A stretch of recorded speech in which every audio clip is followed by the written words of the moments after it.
Welcome to T5 news bulletin. ముందుగా headlines.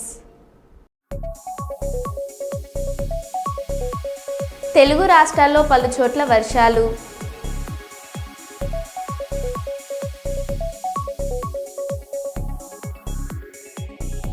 Sultanabad పట్టణంలో road ప్రమాదం.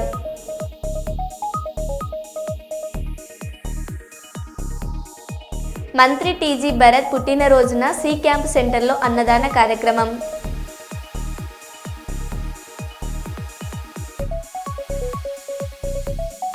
హర్ హర్ మహాదేవ్ నినాదాలతో ప్రధాని నరేంద్ర మోడీకి పూలమాలలు వేసి ఘన సత్కారం చేసిన ఎన్డీఏ ఎంపీలు.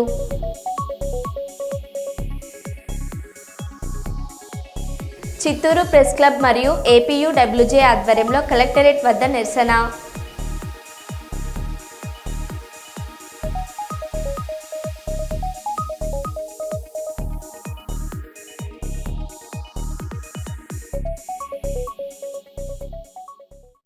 ఇక వివరాల్లోకి వెళ్తే, భూపాలపల్లి జిల్లా కేంద్రంలోని టీఆర్ఎస్ పార్టీ కార్యాలయంలో విలేకరుల సమావేశంలో మాజీ ఎమ్మెల్యే గండ్ర వెంకటరమణారెడ్డి మాట్లాడారు. కుర్చీలు జరుపుడు చేయకుండా కుర్చీలు జరుపుడు అది ఇంకెవరు సార్ కుర్చీలు తీసుకోండి.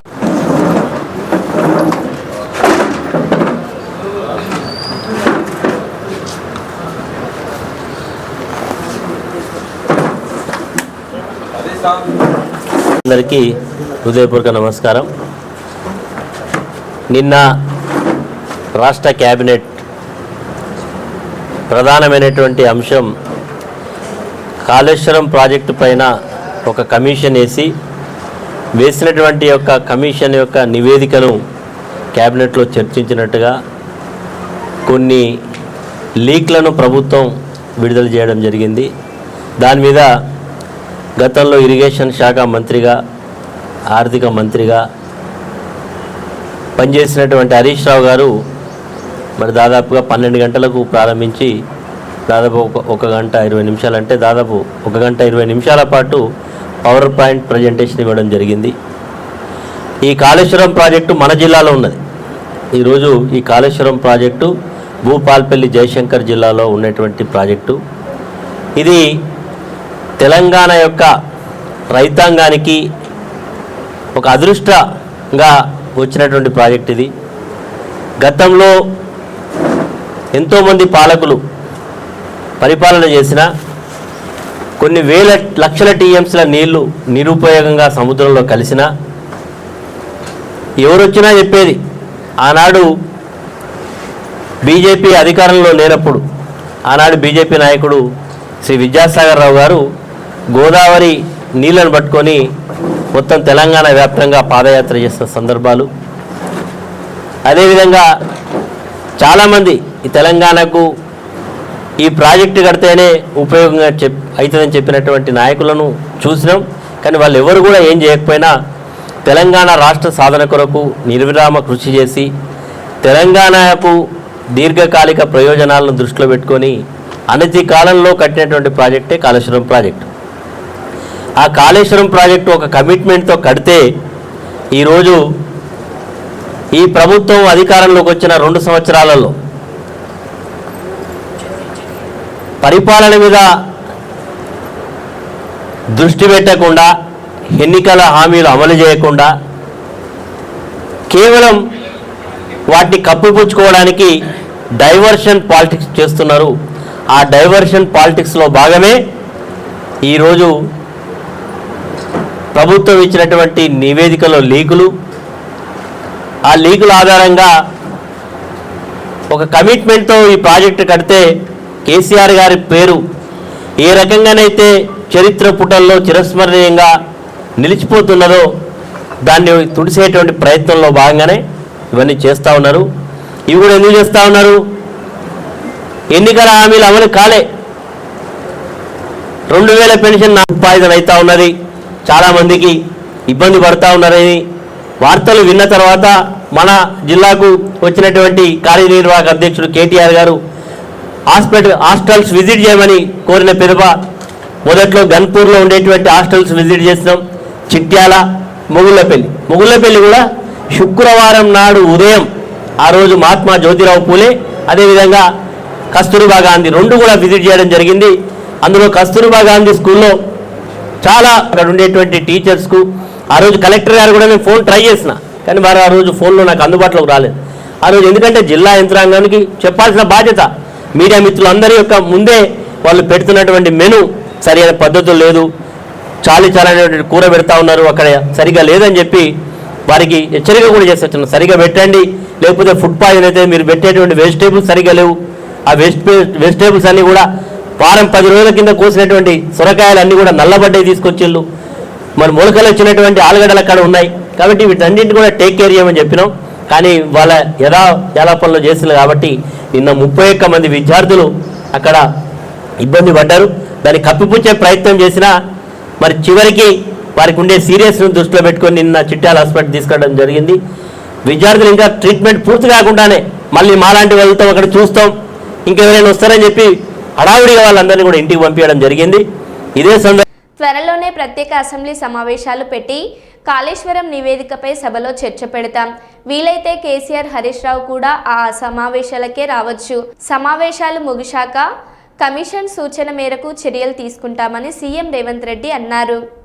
ఈ నివేదికను ఈరోజు మంత్రివర్గంలో ఆమోదించడమే కాకుండా రాబోయే రోజుల్లో శాసనసభలో ప్రవేశపెట్టి అన్ని రాజకీయ పక్షాలకు వారి అభిప్రాయాన్ని చెప్పే అవకాశం కల్పించి, including leader of opposition the then chief minister Chandrashekar Rao గారు, ఆనాటి సాగునీటి పారుదల మంత్రులు, ఇతర మంత్రులందరూ కూడా ఆనాటి మంత్రివర్గంలో ఉన్న వాళ్ళందరూ కూడా వాళ్ళ అభిప్రాయాలు చెప్పడమే కాకుండా చట్టసభలలో, శాసనసభలో కావచ్చు, శాసన మండలిలో కావచ్చు, ప్రజాప్రతినిధులు స్పష్టంగా ఈ నివేదిక పట్ల ఒక అవగాహన తెచ్చుకోవడమే కాకుండా వాళ్ళ అభిప్రాయాలను స్వేచ్ఛగా చెప్పడానికి అవకాశం కల్పించాలని ఈరోజు మంత్రివర్గ సమావేశంలో మేము నిర్ణయం తీసుకున్నాం. అందుకే ఈ 665 పేజీల నివేదికను తొందరలోనే శాసనసభ, శాసన మండలి సమావేశాలను ఏర్పాటు చేసి అక్కడ ఈ నివేదికను ప్రవేశపెట్టి అందరి అభిప్రాయాలు పరిగణలోకి తీసుకున్న తర్వాత భవిష్యత్ కార్యాచరణను, కమిషన్ సూచించిన సూచనలను అమలు చేయడానికి ప్రభుత్వం ముందుకు వెళ్తుంది.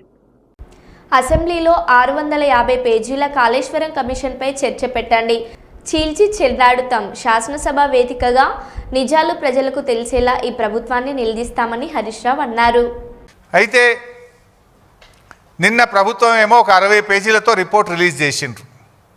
ఆ రిపోర్ట్ చూస్తుంటే అవాస్తవాలు, అబద్ధాలు, రాజకీయ దురుద్దేశాలతో కూడినటువంటి ఒక 60 పేజీల రిపోర్ట్ను బయటపెట్టినారు.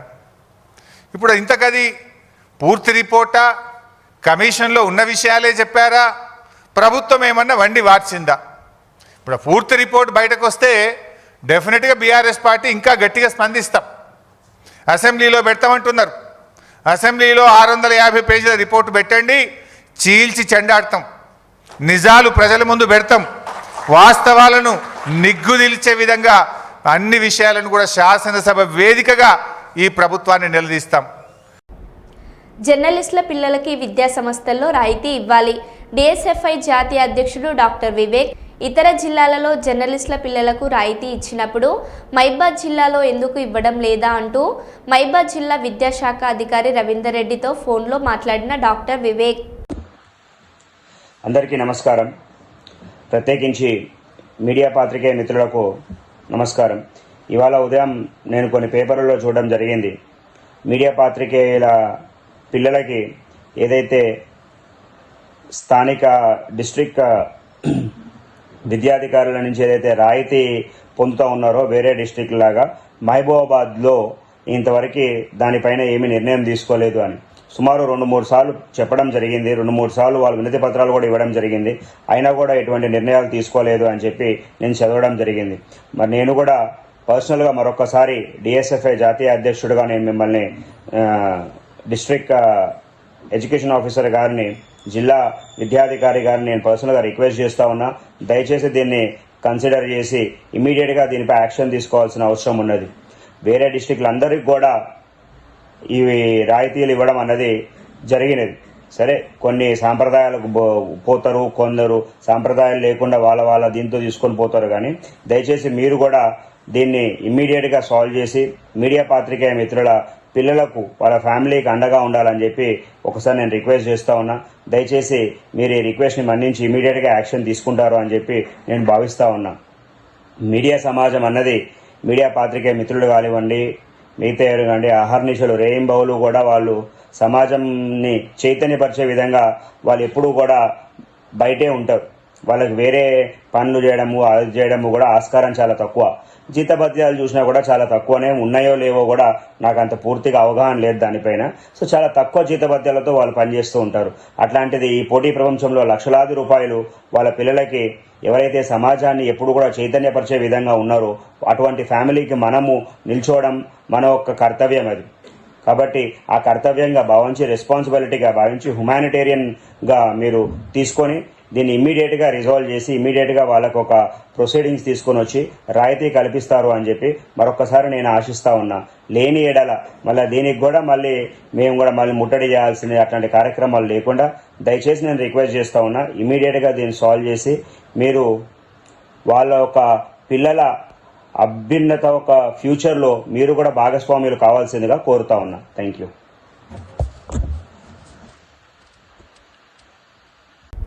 హన్మకొండ జిల్లా కమలాపూర్ మండల కేంద్రంలో సిఆర్ఐ డీలర్ మిట్టపల్లి ప్రభాకర్కు చెందిన సిఆర్ఐ మోటార్స్ షాప్ను zonal manager Madhusudan, branch manager Srinivas సంయుక్తంగా ప్రారంభించారు. ఈ సందర్భంగా వారు మీడియాతో మాట్లాడారు.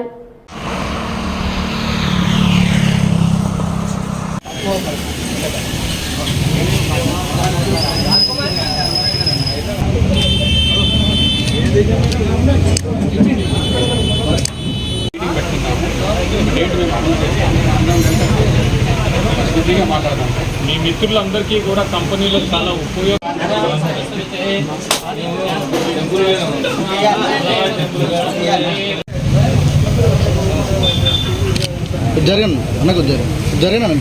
జోనల్ మేనేజర్ ఇక్కడ వచ్చిందో మేజర్కి వచ్చిందో మనము ప్రభాకర్ రావు గారికి వచ్చింది లాస్ట్ 2 months బ్యాక్ డీలర్షిప్ ఇవ్వడం జరిగింది. బట్ గత 2 శతాబ్దాలుగా వచ్చిందో మనం వచ్చిందో దశాబ్దాలుగా ఈ మార్కెట్లో వచ్చిందో సిఆర్ఐ లీడింగ్ బ్రాండ్ ఉన్నది. ప్రతి ఒక్క ఫార్మర్ దగ్గర కానీ ప్రతి ఒక్క ఇంట్లో అవసరాలకు కానీ మనం పంపు సెట్లు అన్నీ ఇస్తూనే ఉన్నాము. మన ప్రత్యేకత ఏమంటే కన్నా మేజర్కి వచ్చి తక్కువ వోల్టేజ్ ఎక్కువ డిశ్చార్జ్, లో వోల్టేజ్లో బాగా పనిచేస్తుంది, నీళ్ళు ఎక్కువ ఇస్తుంది, విత్ స్టార్ రేటింగ్ అనేది వచ్చిందో ఏ కంపెనీలో కూడా ఇన్ని రకాల స్టార్ రేటింగ్ మోడల్స్ అనేది లేదు. మన దగ్గర అన్ని రకాల స్టార్ రేటింగ్ మోడల్స్ పెట్టుకొని ఉన్నాం. దీనివల్ల ఏమంటే కన్నా రైతుకు ఉపయోగం మేజర్గా వచ్చిందో వోల్టేజ్ తక్కువ ఉన్నా లేకపోయినా స్టాండర్డ్ వోల్టేజ్ ఉన్నా కూడా వేరే ఇతర కంపెనీలతో కంపేర్ చేసినప్పుడు నీళ్లు ఎక్కువ ఇవ్వడం వల్ల మీకు సాగు కూడా ఎక్కువ చేసుకునే విధంగా వచ్చిందో మన సిఆర్ఐ పంపులో ఒక ప్రత్యేకత ఉన్నది. కాబట్టి ఇది ప్రతి ఒక్క రైతుకు తెలుసు, ప్రతి ఒక్క ఇంటి అవసరాలకు వాడుతున్నటువంటి కస్టమర్ల అందరికీ తెలుసు. కాబట్టి మనకు ఒక 20 సంవత్సరాలుగా ఇక్కడ ఉన్నటువంటి రైతులు మిగతా కస్టమర్లు అందరూ కూడా బాగా ఆదరిస్తున్నారు. ఇంకా ముందు కూడా వచ్చి మేము కొత్త టెక్నాలజీస్ అన్నీ కూడా తీసుకుని రైతులకు కానీ కస్టమర్లకు కానీ ప్రతి ఒక్కరికి ఉపయోగపడే విధంగా వచ్చిందో మేము వచ్చి మా పంప్ సెట్లను తయారు చేస్తూనే అప్గ్రేడ్ చేస్తూనే పోతున్నాం. కాబట్టి ధన్యవాదాలండి. ఇన్ని సంవత్సరాలుగా సిఆర్ఐకి మీరందరూ సపోర్ట్ చేస్తున్నందుకు thank you very much. Telangana రాష్ట్రాలు చూస్తే సిఆర్ఐ మీకు అందరికీ తెలుసు, గత 2 శతాబ్దాల నుంచి ఇక్కడ మనం సిఆర్ఐ పంప్ చేస్తూ మార్కెట్లో ఉన్నాయి. ప్రతి మీ యొక్క అనుగుణంగా మీ యొక్క అవసరాలకు అనుగుణంగా మనం తయారు చేస్తూ వెళ్తున్నాము. రైతులకి ఎలాంటి ఇబ్బందులు లేకుండా సర్వీస్లో కానీ 2 years వారంటీ ఇస్తున్నాము. 2 సంవత్సరాలు 2 సార్లు మనము ఎలాంటి కస్టమర్ ఎలా తీసుకొచ్చినా కూడా మన సర్వీస్ సపోర్ట్ చేస్తున్నాము. మన నియరెస్ట్ సర్వీస్ సెంటర్ వచ్చి మన వరంగల్లో కలదు.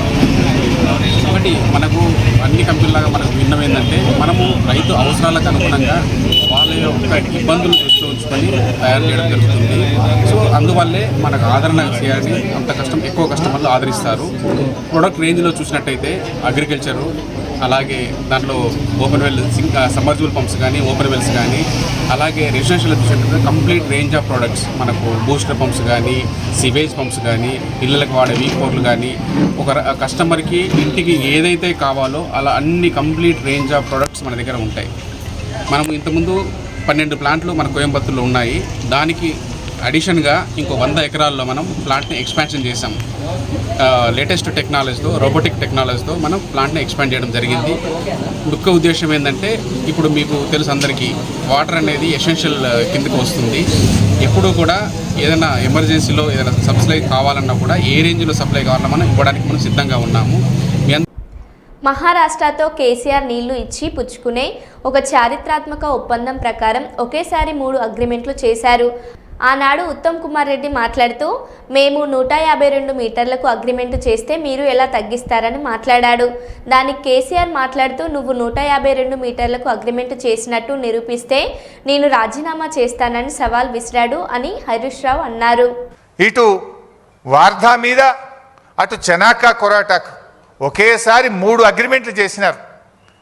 అంటే ఇచ్చిపుచ్చుకునే ధోరణితో మహారాష్ట్రను ఒప్పించి మెప్పించి 3 అగ్రిమెంట్లు చేశారు. ఆనాడు ఉత్తమ్ కుమార్ రెడ్డి మాట్లాడతాడు, ఏమని మాట్లాడిందంటే, లేలే మేము ఆల్రెడీ 152 మీటర్లకు అగ్రిమెంట్ చేసినాం, నువ్వు ఎట్ట తగ్గించినవు అన్నాడు. ఆనాడు ఎయిర్పోర్ట్లో కేసీఆర్ గారు మాట్లాడారు, ఉత్తమ్ కుమార్ రెడ్డి నువ్వు 152 మీటర్లకు అగ్రిమెంట్ చేసుంటే ఇంకా గంట సేపు నేను ఇన్నే ఉంటా, నువ్వు రా, ఆ అగ్రిమెంట్ నాకు చూపి, నేను ఇక్కడ నుంచి రాజ్ భవన్కు పోయి రాజీనామా చేస్తాను. ఆ రోజు కేసీఆర్ గారు సవాల్ చేశారు. ఇది నేను నోటి మాట చెప్తలేను, ఆ వీడియో కూడా మీరు చూడండి కావాలంటే. ఆనాడు కేసీఆర్ గారు బేగంపేట ఎయిర్పోర్ట్లో ఆనాటి ఉత్తమ్ కుమార్ రెడ్డి ఫేక్ మాటలకు, గోబల్స్ మాటలకు ఏ రకంగా సవాల్ విసిరినారో ఒక్కసారి చూద్దాం. ఈ రాష్ట్ర ప్రదేశ్ కాంగ్రెస్ కమిటీ అధ్యక్షుడు ఉత్తమ్ కుమార్ రెడ్డి, ఆయనతో పాటు శాసనసభలో ప్రతిపక్ష నాయకుడు జానారెడ్డి ఇద్దరు కలిసి ఏం మాట్లాడతారు, 152 మీటర్లకు తమ్మిడిహట్టి ఒప్పందం కుదిరింది అని మాట్లాడాడు.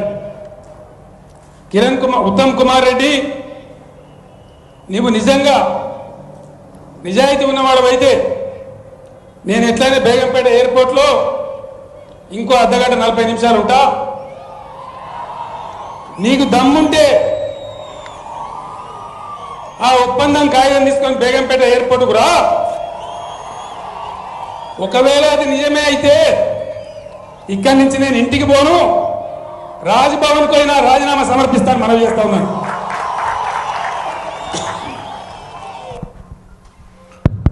ఆ రోజు 152 మీటర్లకు అగ్రిమెంట్ ఉందని ఆనాటి పిసిసి అధ్యక్షుడు ఉత్తమ్ కుమార్ రెడ్డి మాట్లాడిండు. ఉన్నదా మరి అగ్రిమెంట్? ఈ రోజు వరకు, ఆ రోజు కేసీఆర్ గారు ఓపెన్ ఛాలెంజ్ చేసిండ్రు, ఇయ్యాలటి వరకు కూడా చేయలే. నిజంగా అగ్రిమెంట్ ఉంటే 7 సంవత్సరాలు అధికారంలో ఉండి ఎందుకు తట్టెడు మట్టి కూడా మీరు తవ్వలేదు అంటే అబద్ధపు మాటలు, గోబల్స్ మాటలు. ఆనాడు కేసీఆర్ గారు మంచి పని చేస్తుంటే దాని మీద ఏదో అమృత భాండాగారంలో విషపు చుక్క వేసినట్టు, ఒక మంచి పని జరుగుతుంటే దాన్ని ఒక అబద్ధాలు చెప్పి అనుమానాలు కల్పించేటువంటి ప్రయత్నాన్ని సృష్టించారు.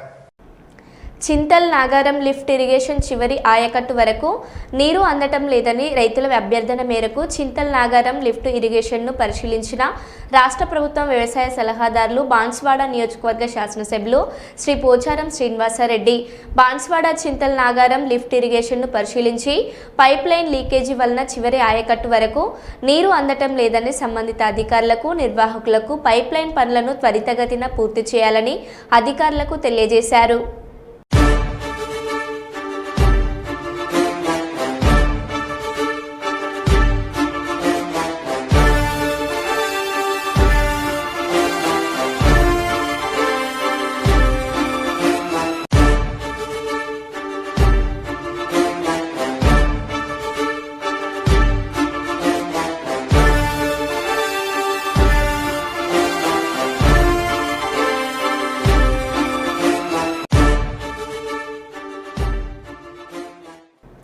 బీఆర్ఎస్ వర్కింగ్ ప్రెసిడెంట్ కేటీఆర్ నేతృత్వంలో కేంద్ర ఎన్నికల కమిషన్ను కలవడానికి ఢిల్లీ చేరుకున్న బీఆర్ఎస్ పార్టీ బృందం మధ్యాహ్నం 3 గంటలకు కేంద్ర ఎన్నికల సంఘంతో సమావేశం.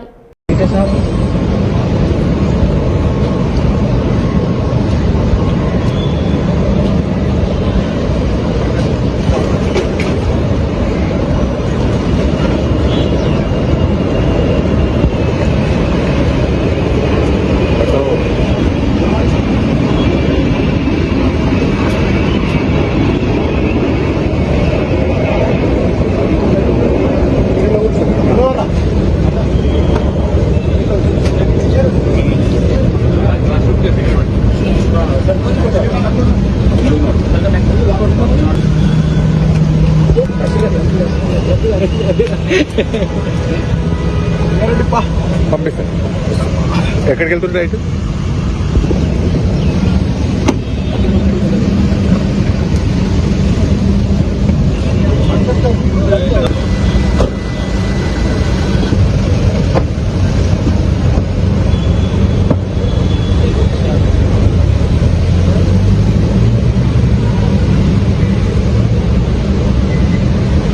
మొగుళ్లపల్లి మండలం కొరికిశాల గ్రామంలో ఉన్నటువంటి కస్తూరిబా స్కూల్లో 20 మంది విద్యార్థులకు ఫుడ్ పాయిజన్.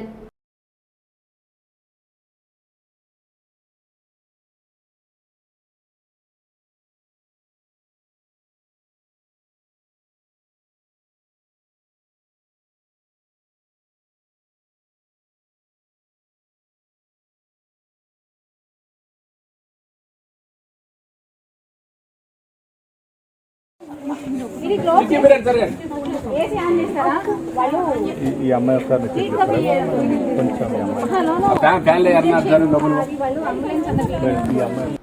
కొమ్రంభీం జిల్లా రెబ్బన మండల కేంద్రంలోని తెలంగాణ సాంఘిక సంక్షేమ గురుకులంలో ఫుడ్ పాయిజన్ జరిగి 3 10వ తరగతి విద్యార్థులకు తీవ్ర అస్వస్థత. భోజనం చేసిన అనంతరం ఒక్కసారిగా కడుపు నొప్పితో బాధపడుతూ విలవిలలాడిన విద్యార్థులను వెంటనే రెబ్బన ప్రాథమిక ఆరోగ్య కేంద్రానికి తరలించి అనంతరం మెరుగైన వైద్య చికిత్స కోసం విద్యార్థులను బెల్లంపల్లి ప్రభుత్వ ఆసుపత్రికి తరలించారు.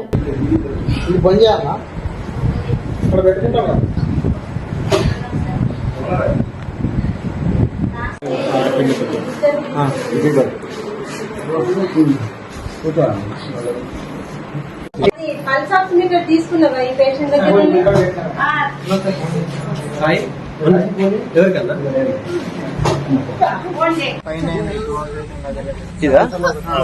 మాకు ఫోన్ చేసి ఓవర్స్ కాదు, మాకు ఫోన్ చేసి టైం చూసుకోండి.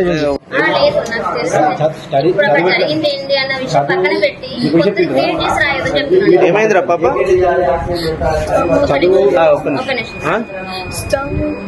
ఎంతమంది? దేనికోసం ఏమైంది?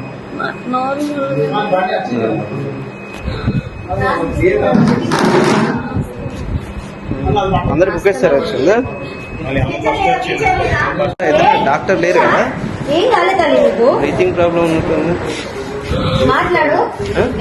బ్రీతింగ్ ప్రాబ్లం ఉన్నట్టుంది.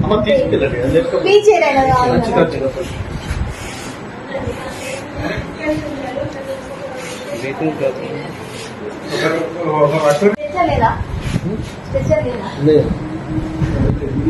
ఇది బంద్ చేయాలా? ఇక్కడ పెట్టుకుంటాం.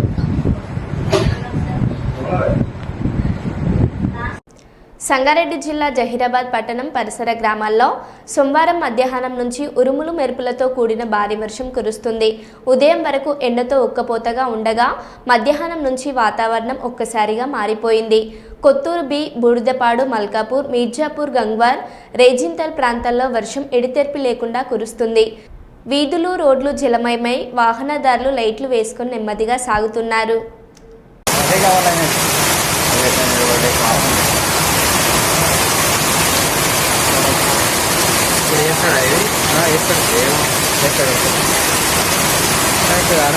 పని లేదంటే ఖాళీ కూర్చొని పెట్టిందంటే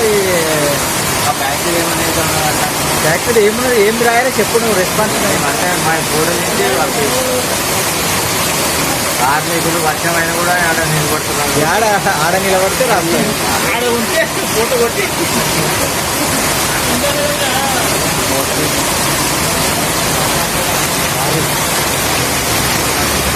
మొత్తం 50 నిమిషాలు.